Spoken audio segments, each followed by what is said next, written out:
ನಮಸ್ಕಾರ ರೀ. Operation Sindoor coaching ಸೆಂಟರ್ಗೆ ಸ್ವಾಗತ. ಇವತ್ತು ತಂದಿರ್ತಕ್ಕಂಥ ಕ್ವಶನ್ ಯಾವತ್ತಂದ್ರೆ SSC GD ಒಳಗೆ ಪ್ರತಿ ಶಿಫ್ಟಿಗೆ ಕೇಳಿರ್ತಕ್ಕಂಥ ಕ್ವಶನ್ಸ್. ಪ್ರತಿ ಶಿಫ್ಟ್ನಾಗ ಇರ್ತವೆ ಈ ಕ್ವಶನ್. ಇವೆರಡು ಕ್ವಶನ್ಗಳು. ಇನ್ನೊಂದು ಏನಂತಂದ್ರೆ RRB ಗ್ರೂಪ್ ಡಿ ಈಗ ನೆಕ್ಸ್ಟ್ ಬರ್ತಕ್ಕಂಥ ಭರ್ತಿ RRB ಗ್ರೂಪ್ ಡಿ ರೈಲ್ವೆ ಡಿಪಾರ್ಟ್ಮೆಂಟ್ದಾಗ ನೀವು NTPC ಬರೀರಿ, RRB ಗ್ರೂಪ್ ಡಿ ಬರೀರಿ, RPF ಬರೀರಿ, RPF SI ಬರೀರಿ. ಇವು ಕ್ವಶನ್ ಸ್ವಲ್ಪ ಫಿಕ್ಸ್ ಇರುತ್ತವೆ. ಪ್ರತಿ ವರ್ಷ ಬರುತ್ತವೆ, ಪ್ರತಿ ಶಿಫ್ಟಿಗೂ ಇರುತ್ತವೆ.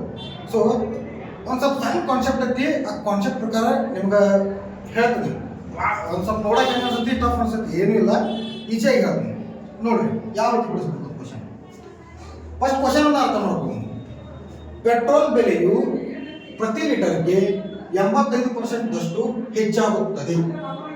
ಅದರ ಮೇಲಿನ ವೆಚ್ಚವು ಕೇವಲ 48%ದಷ್ಟು ಹೆಚ್ಚಾಗುವಂತೆ ಮಾಡಲು ಅದರ ಬಳಕೆಯನ್ನು ಎಷ್ಟು ಪ್ರತಿಶತದಷ್ಟು ಕಡಿಮೆ ಮಾಡಬೇಕು. ಕ್ವಶನ್ ನೋಡಿ ಕೂಡಲೇ ಅರ್ಥ ಆಗಂಗಿಲ್ಲ, ಬಟ್ ನಾನು ಹೇಳ್ತೀನಿ, ಅರ್ಥ ಮಾಡಿಸ್ಕೊಂಡ್ರಿ. ಪೆಟ್ರೋಲ್ ಬೆಲೆ ಒಂದು ಅಮೌಂಟ್ ಇತ್ತು, ಫಸ್ಟ್ 100 ರೂಪಾಯಿ ಇತ್ತು. 85%ದಷ್ಟು ಹೆಚ್ಚಾಗ್ಬಿಡುತ್ತದೆ ಬೆಲೆ ಏರಿಕೆ ಮಾಡ್ತಾರೆ. ಈ ಬೆಲೆ ಏರಿಕೆ ಮಾಡೋಣ ಏನಾಗ್ತೈತಿಪ್ಪ ಅಂತಂದ್ರೆ, ನಾರ್ಮಲ ಬೆಲೆ ಏರಿಕೆ ಆಗೋಣ ನಮ್ಗೆ ಖರ್ಚಿಗೆ ಅಮೌಂಟ್ ಸಮಸ್ಯೆನ ಆಗೋದನ್ನ ಒಂದು ಕತಿ ರೂಪಾಯಿ ಹೇಳ್ತೀನಿ ನಿಮ್ಗೆ. ಮುಂಚೆ ನಿಮ್ಗೆ ಈಗ ಮುಂಚೆ ನಿಮ್ಗೆ ಆ ಪೆಟ್ರೋಲ್ ಬೆಲೆ ಎಷ್ಟಿತ್ತಪ್ಪ ಅಂತಂದ್ರೆ ನೋಡಿ 100 ರೂಪಾಯಿ ಇತ್ತು ಅನ್ಕೊಂಡು, ಹೌದಾ? ಪರ್ಸೆಂಟೇಜ್ ಅಂದ್ರೆ ನಾವು 100 ಅನ್ಕೋತೀವಿ. ಮುಂಚೆ 100 ರೂಪಾಯಿ ಇತ್ತು. ಈಗ ಏನಾಗಿತ್ತಪ್ಪ ಅಂತಂದ್ರೆ 85% ಅಷ್ಟು ಹೆಚ್ಚಾಗೈತಿ. ಓಕೆ, 85% ಹೆಚ್ಚಾಗೈತೆ ಅಂದ್ರೆ 85 ರೂಪಾಯಿ ಹೆಚ್ಚಾಗೈತಿ. ಏನಪ್ಪ ಈಗ 185 ರೂಪಾಯಿ ಆಗ್ಬಿಡ್ತದೆ. ನಿಮ್ಮ ಮನೆ ನೀವೇನು ಮಾಡ್ತೀರಿ? ನಿಮ್ಮ ಕಡೆ ಬೈಕ್ ಐತಿ, ಆ ಬೈಕ್ ಐತಿ ದಿವಸ ಪೆಟ್ರೋಲ್ ಹಾಕಿಸ್ತೀರಿ. ಮುಂಚೆ 100 ರೂಪಾಯಿ ಇತ್ತು, ಆದ್ರೆ ನೀವು ಪೆಟ್ರೋಲ್ ಹಾಕ್ಸೋ ಮುಂಚೆ 100 ರೂಪಾಯಿ ಇತ್ತು. ಈಗ 85 ರೂಪಾಯಿ ಹೆಚ್ಚಾಗೈತಿ. 85 ರೂಪಾಯಿ ಹೆಚ್ಚಾಗನ ನೀವು ಟೋಟಲ್ 185 ರೂಪಾಯಿ ಆಯ್ತು. ಹಂಗೆ ಆದ್ಮೇಲೆ ಏನು ಮಾಡ್ತೀವಿ? ಮನ್ಯಾಗ ಅವ್ವ ಕಡೆ ಪ್ರತಿ ದಿವಸ ಏನು ಮಾಡ್ತಿದ್ದಿ? ಅವಾಗ 100 ರೂಪಾಯಿ ಕೊಡು ಪೆಟ್ರೋಲ್ ಹಾಕ್ಸೋ ಅಂತ ಅಂತಿದ್ದಿ. ಈಗ ಪೆಟ್ರೋಲ್ ಬೆಲೆ ಹೆಚ್ಚಾಗ್ಬಿಡತ್ತಿ. ಅವಾಗ ಏನು ಕೇಳ್ತಿ? ನಂಗೆ 185 ರೂಪಾಯಿ ಬೇಕಂತ ಮನೆ ಜಗಳ ತೆಗಿತಿ. ಮನ್ಯಾಗ ರೊಕ್ಕ ಕೊಡಂಗಿಲ್ಲ, 185 ರೂಪಾಯಿ ಅವಾಗ ಕೊಡಂಗಿಲ್ಲ ಅಂತವ್ರು. ಮತ್ತೆ ಹೆಂಗೆ ಮಾಡೋದವ ಅಂತ ನೀ ಅಂತಿ. ಹೆಂಗೆ ಮಾಡೋದ ಅಂದ್ರೆ ನೋಡಪ್ಪ 185 ರೂಪಾಯಿ ಗಂಟೆ ಕೊಡಕ್ಕೆ ಆಗೋದಿಲ್ಲ. ನೋಡಿ ಏನಂತೆ 100 ರೂಪಾಯಿ ಇದ್ದಿಲ್ಲ, 185 ರೂಪಾಯಿ ಆಗಿದ್ದಿಲ್ಲ, 185 ರೂಪಾಯಿ ಕೊಡಕ್ಕೆ ಆಗೋದಿಲ್ಲ. ಏನು ಮಾಡ್ತಾನೋ 48 ರೂಪಾಯಿ ಕೊಡ್ತಾನೆ ಎಕ್ಸ್ಟ್ರಾ ಮೇಲಿಂದ. ಬೈಕ್ ಹೊಡಿದು ಕಡಿಮೆ ಮಾಡೋದು ಹೇಳ್ತಾರೆ ಅವರು. ಪೆಟ್ರೋಲ್ ಬೆಲೆ ಹೆಚ್ಚಾಗಿತ್ತಲ್ಲ, ಬೈಕ್ ಹೊಡಿದು ಕಡಿಮೆ ಮಾಡಪ್ಪ, ಆಯ್ತು ಕಡಿಮೆ ಮಾಡ್ತಾನೋ ಸ್ವಲ್ಪ ರೊಕ್ಕ ಕೊಡತ್ತೀವಿ, ನೀ ಬೇಡಿಸ್ತೀವಿ. ಅವಾಗ ಏನಂತಾರ ಅವ್ವ, ಆತರಪ್ಪ ಮೊದಲು 100 ರೂಪಾಯಿ ಇತ್ತು, ಈಗ ನಿನಗೆ ಏನಂತಿ 85 ರೂಪಾಯಿ ಹೆಚ್ಚಾಗಿತ್ತಲ್ಲ, ಬಟ್ 85 ರೂಪಾಯಿ ಹೆಚ್ಚಿಗೆ ಕೊಡಂಗಿಲ್ಲ, 48 ರೂಪಾಯಿ ಅಟ್ಟ ಕೊಡ್ತಾನೆ ನಿನಗೆ. ಅಂದ್ರೆ ನೀನು 148 ರೂಪಾಯಿ ಕೊಡ್ತಾನೆ ನಾನು ಟೋಟಲ್. ಹೌದಾ? 148 ರೂಪಾಯಿ ಕೊಡ್ತಾನು. ಅಟ್ರಾಗ ನೀ ಏನು ಮಾಡೋ ಅಡ್ಜಸ್ಟ್ ಮಾಡ್ಕೋ. ಹೆಂಗೆ ಅಡ್ಜಸ್ಟ್ ಮಾಡ್ಕೋಬೇಕು? ಬೈಕನ್ನು ಹೊಡಿದು ಕಡಿಮೆ ಮಾಡ್ಬೇಕು. ಅದರ ಇದೇ ಕೊಟ್ಟ 48%ದಷ್ಟು ಹೆಚ್ಚಾಗುವಂತೆ ಮಾಡಲು ಅದರ ಬಳಕೆಯನ್ನು ಎಷ್ಟು ಪ್ರತಿಶತ ಕಡಿಮೆ ಮಾಡಬೇಕು ಅಂದ್ರೆ ಬೈಕ್ ನೀ ಎಷ್ಟು ಪ್ರತಿಶತ ಕಡಿಮೆ ಮಾಡಬೇಕು ಅಂತ ಕೇಳ್ತಾರೆ. ಕರೆಕ್ಟಾ?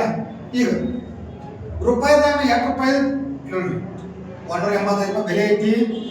ಈಗ ನಿನಗೆ ಬೇಕಾಗಿದ್ದು ಅಷ್ಟ 148 ರೂಪಾಯಿನಾಗ ಅಷ್ಟ ಖರ್ಚಾಗಬೇಕದು. ಅಂದ್ರೆ ಯಾಕಂದ್ರೆ ಅವು ಆಟ ಕೊಡೋದು ರೊಕ್ಕ. ಅದಕ್ಕೆ ಏನು ಮಾಡ್ತಾನು, ಮುಂಚೆಗಿಂತ ಇದಕ್ಕಿಂತ ಇಲ್ಲಿ 140 ರೂಪಾಯಿ ಕಡಿಮೆ ಮಾಡ್ಬೇಕಂದ್ರೆ ನೀವು ಮುಂಚೆಗಿಂತ ಗಾಡಿ ಕಡಿಮೆ ಹೊಡೆದಿಡಬೇಕು. ಕಡಿಮೆ ಹೊಡೆದಿರಬೇಕು. 2 ರೂಪಾಯಿ ಕಡಿಮೆ ಹೊಡೆದಿರಬೇಕು ನೋಡ್ಕೊಳ್ಳಿ. ಇದ್ರಾಗ ಇದು ಮೈನಸ್ ಮಾಡಿರಿ, ಅದಾಗ 2 ರೂಪಾಯಿ ಕಡಿಮೆ ಹೊಡೆದಿರಬೇಕು ಬರ್ತಕ್ಕೈತಿ. ನೋಡ್ರಿ, 5 ಐತಿ 15ರಾಗ 8 ತೆಗೆದ್ರೆ 7, ಒಂದು ಕೈಲ 8ರಾಗ 5 ತೆಗೆದ್ರೆ 3, ಅದ್ರ 1 ತೆಗೆದ್ರೆ 0. ಅಂದ್ರೆ ಮುಂಚೆಗಿಂತ 48ರಷ್ಟು ಹೆಚ್ಚಾಗುವಂತೆ ಮಾಡಬೇಕಾದ್ರೆ 37 ರೂಪಾಯಿದ ನೀವು ಕಡಿಮೆ ಗಾಡಿ ಹೊಡಿ. 37 ರೂಪಾಯಿ ಪೆಟ್ರೋಲನ್ನು ಕಡಿಮೆ ಗಾಡಿ ಹೊಡಿ ಯೂಸ್ ಮಾಡ್ಬೇಕಾದ್ರೆ 37 ರೂಪಾಯಿದ ನೀವು ಕಡಿಮೆ ಯೂಸ್ ಮಾಡ್ಬೇಕಂತ ಅಮೌಂಟ್ದಾಗ 37 ರೂಪಾಯಿ ಕಡಿಮೆ ಯೂಸ್ ಮಾಡ್ಬೇಕು. ಅವ್ರೇನು ಕೇಳಾರಲ್ಲಿ ಪ್ರತಿಶತ ಎಷ್ಟು ಅಂತ ಕೇಳ್ಯಾರ, ಎಷ್ಟು ಪರ್ಸೆಂಟೇಜ್ ಕಡಿಮೆ ಯೂಸ್ ಮಾಡ್ಬೇಕು ಅಂತ ಕೇಳ್ತಾರೆ. ಅಮೌಂಟ್ದಾಗ 37 ರೂಪಾಯಿ ಅಂತ ಕಡಿಮೆ ಯೂಸ್ ಮಾಡ್ಬೇಕು. ಯಾಕಂದ್ರೆ ಅವ ನಾವು ಕೊಟ್ಟಿದ್ದು 148 ಅಷ್ಟೇ. ಹೌದಾ? ಸೊ ಅದಕ್ಕೆ ಏನಪ್ಪ ಅಂತಂದ್ರೆ ರೂಪಾಯಿದಾಗ 37 ರೂಪಾಯಿ ಅಂತ ಕಡಿಮೆ ಯೂಸ್ ಮಾಡ್ಬೇಕು. ಓಕೆ, 37 ರೂಪಾಯಿ ಕಡಿಮೆ ಯೂಸ್ ಮಾಡ್ತಾನೆ. 37 ರೂಪಾಯಿ ಕಡಿಮೆ ಯೂಸ್ ಮಾಡ್ತಾನೆ. ಎಷ್ಟು ರೂಪಾಯಿಪ್ಪ? 185 ರೂಪಾಯಿ. 185 ರೂಪಾಯಿ ಐತಿ. ಇದಕ್ಕೆ ನಾವು 37 ರೂಪಾಯಿ ಕಡಿಮೆ ಯೂಸ್ ಮಾಡ್ತಾನೆ. 185 ರೂಪಾಯಿ 37 ರೂಪಾಯಿ. ಏನು ಕೇಳ್ಯಾರ? ಪರ್ಸೆಂಟೇಜ್ ಕೇಳ್ಯಾರ. 185 ರೂಪಾಯಿ 37 ರೂಪಾಯಿ ಕಡಿಮೆ ಯೂಸ್ ಮಾಡ್ತಾನೋ ಪರ್ಸೆಂಟೇಜ್ ಅಂದ್ರೆ 100. ಕರೆಕ್ಟಾ? ಹಾಂ, ನೆಕ್ಸ್ಟ್ ಮಾಡಿ ಕ್ಯಾನ್ಸಲ್ ಮಾಡಿ ನೋಡಿ. 37 ಐತಿ 185 ಐತಿ. 37 ಅಂದರೆ 37 ಐತಿ 185. ನೆಕ್ಸ್ಟ್ ಇಲ್ಲಿ ನೋಡಿ 5 ಐತಿ 100 ಐತಿ. 5 ಅಂದರೆ 5 20 100. 20% ಬಳಕೆಯಲ್ಲಿ ನಾನು ಕಡಿಮೆ ಮಾಡಬೇಕು ಅಂದ್ರೆ ಅರ್ಥೇನ, ಮುಂಚೆ ನಾನು 100% ಗಾಡಿ ಹೊಡಿತೀನಿ, ಈಗ ನಾ ಎಷ್ಟು ಹೊಡಿಬೇಕು 80% ಅಷ್ಟು ಗಾಡಿ ಹೊಡಿಬೇಕು ಅನ್ನೋದು. ಯಾಕಂದ್ರೆ 20% ಕಡಿಮೆ ಮಾಡಬೇಕು. ಅಂದ್ರೆ 20% ಬಳಕೆಯಲ್ಲಿ ನಾವು ಕಡಿಮೆ ಮಾಡಬೇಕು ಅಂದಾಗ ಒಂದು 48% ಹೆಚ್ಚಾಗುವಂತೆ ಮಾಡಲು ಅಂದ್ರೆ 185 ರೂಪಾಯಿ ಇದ್ದಿದ್ದ 85 ರೂಪಾಯಿ ಹೆಚ್ಚಿಗೆ ಇದ್ದಿದ್ದ 48% ಕಡಿಮೆ ಮಾಡ್ಬೇಕಂದ್ರೆ 48 ಹೆಚ್ಚು ಮಾಡ್ಬೇಕಂತಂದ್ರೆ ಅಂದ್ರೆ 185 ರೂಪಾಯಿ ಇದ್ದಿದ್ದನ್ನ 148 ರೂಪಾಯಿ ಅಷ್ಟನ್ನ ಖರ್ಚು ಮಾಡ್ತಾನಂತಂದ್ರೆ 20% ನೀ ಗಾಡಿ ಹೊಡಿತಾನ ಕಡಿಮೆ ಮಾಡಬೇಕು ಅಂದಂಗೆ. ಇದೇನಾದ್ರೂ ಅರ್ಥ ಆಗಿಲ್ಲ ಅಂದ್ರೆ ಇನ್ನೊಂದ್ಸಲ ನೋಡ್ರಿ, ಇನ್ನೊಂದ್ಸಲ ವಿಡಿಯೋ ನೋಡ್ರಿ, ಅರ್ಥ ಆಗೈತಿ. ಯಾಕೆ ಇದು ಇಂಪಾರ್ಟೆಂಟ್ ಅಂತಂದ್ರೆ ಪ್ರತಿ ಶಿಫ್ಟದ ಇರೋದಂತೆ ಕ್ವಶನ್ ರೈಲ್ವೆ ಡಿಪಾರ್ಟ್ಮೆಂಟ್ ಆಗ್ಬೋದು, SSGD. ಈ SSGD ಕ್ವಶನ್ ಇದೆ 2025 ಪ್ರತಿ ಶಿಫ್ಟ್ನಾಗ ಐತೆ ಕ್ವಶನ್. ಇದು ಡಾಟಾ ಚೇಂಜ್ ಪ್ರತಿ ಶಿಫ್ಟ್ನಾಗ ಐತಿ. Okay okay next question. ಇದು ರೈಲ್ವೆ ಡಿಪಾರ್ಟ್ಮೆಂಟ್ SSC ಒಳಗೆ ಪ್ರತಿ ಶಿಫ್ಟ್ನಾಗ ಇದು ಐತೆ. ಈ 2 ಕ್ವಶನ್ ಫಿಕ್ಸ್ ಅದಾವ್ರಿ. ಎಲ್ಲ ಕ್ವಶನ್ ನೋಡಿನಿ, ಎಲ್ಲದ್ರಾಗ ಅದಾವ. ನೆಕ್ಸ್ಟ್ ಇರ್ತಾವು. ಒಂದ್ಸಲ ಪರ್ಫೆಕ್ಟ್ ಅರ್ಥ ಮಾಡ್ಕೊರಿ. 2 ಮಾರ್ಕ್ಸ್, ಇದು 2 ಮಾರ್ಕ್ಸ್, ಅಕೊಂಡು 4 ಮಾರ್ಕ್ಸ್ ಬರ್ತಾವೆ ನಿಮಗೆ. ಓಕೆ. ಒಬ್ಬ ಅಪ್ರಾಮಾಣಿಕ ವ್ಯಾಪಾರಿಯು ತನ್ನ ಸರಕುಗಳನ್ನು ಅವುಗಳ ಅಸಲು ಬೆಲೆಯಲ್ಲಿ ಮಾರಾಟ ಮಾಡುವುದಾಗಿ ಹೇಳಿಕೊಳ್ಳುತ್ತಾನೆ. ಒಬ್ಬ ವ್ಯಾಪಾರಸ್ಥ ಅಸಲು ಬೆಲೆಯಲ್ಲಿ ಮಾರಾಟ ಮಾಡುವುದಾಗಿ ಹೇಳಿಕೊಳ್ಳುತ್ತಾನೆ ಅಂದ್ರೆ ತಾಂದ ರೇಟಿಗೆ ನೀವು ಕೊಡಾತಿದ್ರಪ್ಪ ಸುಳ್ಳು ಹೇಳ್ತಾನ. ತಾಂದ ರೇಟಿಗೆ ಕೊಡಾತ ಅಂತ ಹೇಳ್ತಾನ. ಮೊದಲೇ ಯಾರೋ ಅಪ್ರಾಮಾಣಿಕ ವ್ಯಾಪಾರಿ ನಾನು ತಾಂದ ರೇಟಿಗೆ ಕೊಡ್ತಾನ ಅಂತ ಹೇಳ್ತಾನ. ಹೇಳಿ ಏನ್ ಮಾಡ್ತಾನಂತಂದ್ರೆ, ಆದರೆ ಅವನು ಸರಕಿನ ಮೇಲೆ ಬರೆದ ನೈಜ ತೂಕಕ್ಕಿಂತ ಅಂತಂದ್ರ ಸರಕು ಅಂದ್ರೇನ, ಒಂದೇನೋ ಅಕ್ಕಿ ಚೀಲ ಅನ್ಕೋಗಿದ ಸರಕು ಅಕ್ಕಿ ಚೀಲ ಮೇಲೆ 100 kg ಬರ್ದೈತಿ. ಅಕ್ಕಿ ಚೀಲದ ಮೇಲೆ 100 kg ಬರ್ದೈತಿ. ಬಟ್ ಚೀಲ ಮೇಲೆ 100 kg ಬರ್ದೈತಿ. ಆದ್ರೆ ಆಮೇಲೆ ಮಾಡತ್ತಾನಂದ್ರ 46% ಕಡಿಮೆ ತೂಕವನ್ನು ಬಳಸುತ್ತಾನೆ. 100 kg ಅಕ್ಕಿ ಚೀಲ ಬರೀ ಈ ಸರಕಿನ ಮೇಲೆ 100 kg ಬರ್ದಿರ್ತೈತಿ. ಬಟ್ ಆಮೇಲೆ ಕೊಡತಾನ ಈ ಚೀಲ್ನಾಗ 46 kg 46% ಅಕ್ಕಿಯನ್ನ ಕಡಿಮೆ ಕೊಡಾಕ್ತಾನ. ಹಾಗಾದರೆ ಅವನ ಶೇಕಡಾವಾರು ಲಾಭ ಎಷ್ಟು? ಅಂತಂದ್ರೆ ಏನಾಗೈತೆ ಅಂದ್ರೆ, ಒಬ್ಬ ಅಪ್ರಾಮಾಣಿಕ ವ್ಯಾಪಾರಿ ಇದ್ದಾನೆ, 2 ನಂಬರ್ ವ್ಯಾಪಾರಿ. ಅವೇನ್ ಮಾಡತ್ತಾನಂದ್ರ ಒಂದು ಅಕ್ಕಿ ಚೀಲ ಮಾರಾಕ್ತಾನ. ಪ್ರತಿ ಅಕ್ಕಿ ಚೀಲ ಎಕ್ಸಾಂಪಲ್ ಹೇಳ್ತಾನೆ, ಸರಕು ಅಂತ ಕೊಟ್ಟಾರ, ಸರಕು ಅಂದ್ರೆ ಅಕ್ಕಿ ಚೀಲ ತಗೋರಿ.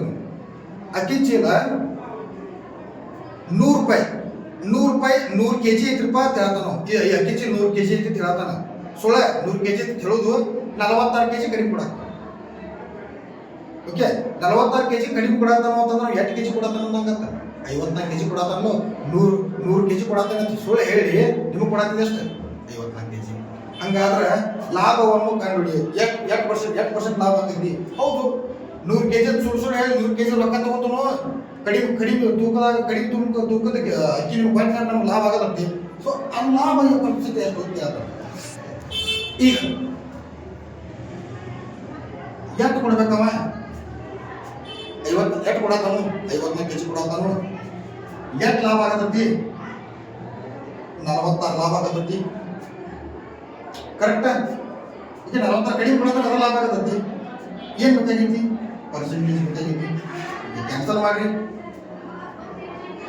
2 2 23 ಇದು 2 27 ಏನು ಉಳಿತಪ್ಪ?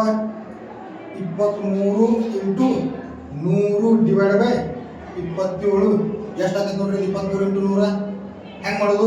23 ಒಂದನೇ 23 2 0 ಅವು ಬರ್ಕೋರಿ ಡಿವೈಡ್ ಬೈ 27. ಕರೆಕ್ಟ್? ಇನ್ನು ಏನು ಮಾಡೋದು ಅಂದ್ರೆ, ಇದನ್ನ ನಾವು ಏನು ಮಾಡ್ಯಾರಂತಂದ್ರೆ ಆಪ್ಷನ್ ಒಳಗೆ ನಿಮಗೆ ಪ್ರತಿ ಎಕ್ಸಾಮ್ದಾಗ ಆಪ್ಷನ್ ಒಳಗೆ ಪೂರ್ಣಾಂಕದಾಗ ಕೊಟ್ಬಿಟ್ಟಾರು. ಪೂರ್ಣಾಂಕದಾಗ ಪೂರ್ಣಾಂಕದಾಗ ಹೆಂಗೆ ಇಡೋದು ಅನ್ನೋದು ಇಂಪಾರ್ಟೆಂಟ್. ಪೂರ್ಣಾಂಕದಾಗ ಯಾವ ರೀತಿ ಇಡಬೇಕು ನೋಡ್ರಿ. ಇದನ್ನು 2300 ಅನ್ಕೋಬೇಡ್ರಿ. 230 ಅಟ್ಟ ಕನ್ಸಿಡರೇಷನ್ ಮಾಡ್ಕೊರಿ. 27 230 ಇಟ್ಟ ಕನ್ಸಿಡರ್ ಮಾಡ್ಕೊರಿ. 27 ಒಂದಲೇ 27, 27 ಎಂಟಲೇ 216, 27 ಎಂಟಲೇ 216. ಎಷ್ಟು ಶೇಷ 216 ಅಂದ್ರೆ 14 ಉಳಿತು. 14 ಅಂದ್ರೆ 14 ಶೇಷ ಅಂದ್ರೆ 140 ಉಳಿತು. ನೆಕ್ಸ್ಟ್ ನೋಡ್ರಿ 27 ನೋಡ್ರಿ 27 5ಲೇ 135 ಶೇಷ ಎಷ್ಟು ಉಳಿತು 5 ಉಳಿತು. ಇದನ್ನ ಯಾವ ರೀತಿ ಬರ್ಬೇಕು ನೋಡ್ರಿ ಪೂರ್ಣಾಂಕದಾಗ 27 ಎಷ್ಟಲೇ 27 85 ಶೇಷ ಕೊಡೋದೈತಿ 5. ಈ ರೀತಿ ಪೂರ್ಣಾಂಕ 27 ಎಷ್ಟರಲ್ಲೇ 27 85 27 85 2295 ಅಂದಂಗ 27 85 ಇಷ್ಟು ಬಂತು ಶೇಷ 5 ಉಳಿತು. ಇದು ಆನ್ಸರ್. ಇದು ಎಕ್ಸ್ಪ್ಲನೇಷನ್ ಮಾಡತ್ತಾನ ನಿಮ್ಗೆ ದೊಡ್ಡ ಲೆಂತ್ ಅನ್ಸತಿ, ಸಿಂಪಲ್ ಆಗಿ ಬಿಡಿಸ್ಬೋದು. ಇವೆರಡು ಕ್ವಶನ್ ನಿಮಗೆ 4 ಮಾರ್ಕ್ಸ್ ಕೊಡ್ತಾ ಹೋದ್ರೆ ಕಷ್ಟ ಪಡೋದ್ರಾಗ ಏನು ತಪ್ಪಿಲ್ಲ. ನೆಕ್ಸ್ಟ್ SSGD ಒಳಗೆ ಇವೆರಡು ಕ್ವಶನ್ ಇರುತ್ತಾವು. ಏನು ಚೇಂಜಸ್ ಆಗಿರ್ತತಿ ಅಮೌಂಟ್ ವಾಟ ಚೇಂಜಸ್ ಆಗಿರ್ತಾವು, ಕ್ವಶನ್ ಮಾತ್ರ ಇವ. ಓಕೆ ಅರ್ಥದಲ್ರಿ?